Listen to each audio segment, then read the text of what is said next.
newspaper. For example, I remember when I was a little boy, I'm sure some of your group remembers the horrible murderer, Richard Speck. Oh. And I remember my grandfather told me that story because he knew I would hear about it at school. And my grandmother used to tell me wild tales, including the story of an insane doctor who murdered more than 100 women during the World's Fair of 1893. So I said to my agent, I know what I want to do. There's this insane doctor during the Chicago World's Fair, and my agent said, have you ever heard of Eric Larson? And I said, yes, I have. And he said, well, I happen to know that he's in the middle of writing that very book. And he said, what else have you got for me? And I said, well, there's the story of the murder of Lincoln and John Wilkes Booth who's on this 12-day escape. And then I told him several other stories. And he said, come back to that Hunt story for Booth. He said, tell me that again. And I told him the story, and he said, people will like that. He said, that's what you should do. So I'm very interested in Devil in the White City because, one, I wish I had written that book. And two, it's simply an excellent book. It's really one of my favorite nonfiction books in the last 5 years. And I like very much that style, which I think I would call it a novelistic style without making things up. And by novel, I mean I try to tell the story chronologically as it really happened during the Civil War. So I don't try to tell you things way in advance of their happening. I try not to break the timeline. I find that very distracting when I read a history book and I'm reading about an event. I'm in the middle of an event, and then the author might say, and then 30 years later he said this or he did this. I wanted to imagine that you, the audience, were readers of Civil War newspapers or magazines, and I wanted you to feel you were learning about the events in the book as they were happening in the order that they really happened. And so on purpose, I was very careful to not let facts creep in from the end of the story at the beginning of the story.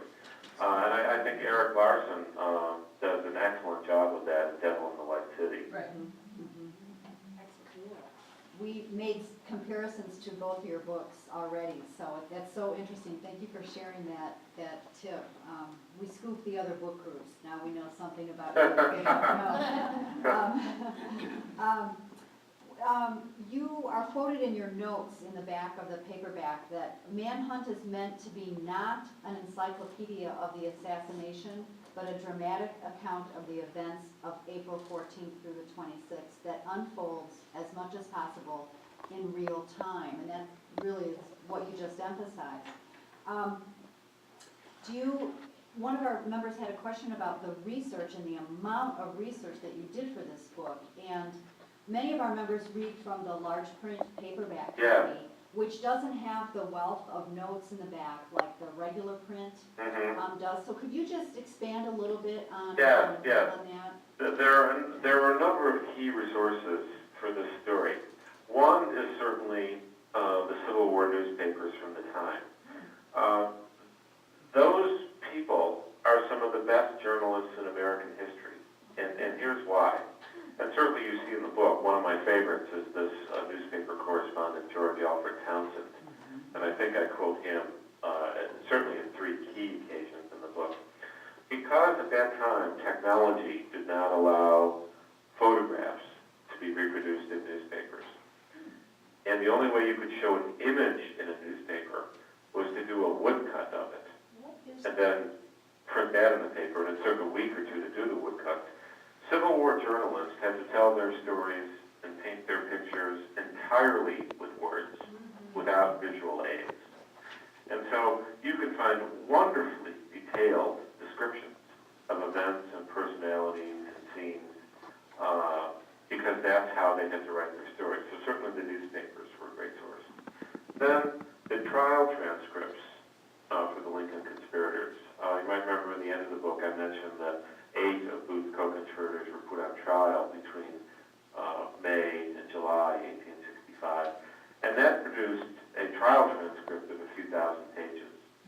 And there are different versions of that. There's a really complete version, there's a slightly edited version, and then 2 years later, 3 years later, the trial of John Surratt Jr., the son of Mary Surratt, who was escaped and arrested and brought back to America for trial. That produced a trial transcript of almost 1,800 pages. And these are just tiny, tiny print. So it's even more words than you'd think if I would say 1,800 pages. And then there's, of course, Booth's little journal he kept during his escape, interviews by the detectives of Dr. Mudd, of Mrs. Surratt, of George Atzeroth, and David Harold, letters written by some of the participants, and then affidavits filed by many of the hunters. They filed very descriptive memos about their role in the capture because they were angling for a share of the reward money. Oh, yes. And so there were a number of different sources. And so I was very lucky that there were a lot of rich sources.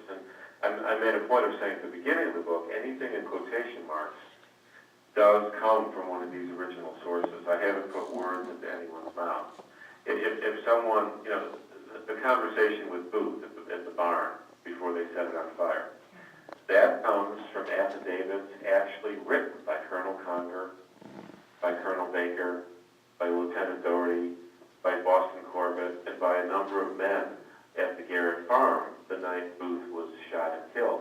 And so all those details come from the people who were actually there and saw all that happen. Amazing. And you said, I think, in the back of the book also that it took you almost 2 years to complete the book, and you had just moved into a new apartment. You had no furniture except a table, a chair, Right. a bed. Do you have any furniture now? I do. I live in a more normal fashion now. But I was under such pressure to finish this book that I really could do nothing but work on the book. But now I live a little more normally. And one of the things I was curious about, can you tell us a little bit about this Lincoln Bicentennial Commission? Yes, and I want to tell you about another group, too, for the Bicentennial. The Lincoln Bicentennial Commission was formed several years ago to plan festivities for the Bicentennial and do things like plan the new pennies, there are different backs in the pennies now, to plan the 4 new stamps, to plan some commemorations. They haven't built a museum or done an exhibition because that was not really their role. Their role was to create public awareness. Okay. And really the climax of that was this past February 12th, 2009. Another group is doing some more permanent things for the Bicentennial, and that's the Ford Theater Society. You might have heard that after a 1.5-year renovation, Ford's Theater is open to the public again. And on July 15th, the wonderful museum will open in the basement of Ford's Theater.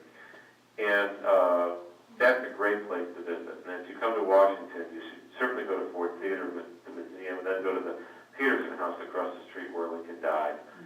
And there's also a wonderful Lincoln exhibition at the Smithsonian National Museum of American History that's going on right now. And then at least through the end of the year, the Newseum, a gigantic new museum on Pennsylvania Avenue between the Capitol and the White House, has an exhibition based on Manhunt, which includes many of the original artifacts that you read about in the book. So if anyone's coming to Washington, there are at least 3 important Lincoln things to see that have come out for the Bicentennial. The Smithsonian exhibit, the Newseum exhibit on the assassination, and then Ford Theater and the Peterson House.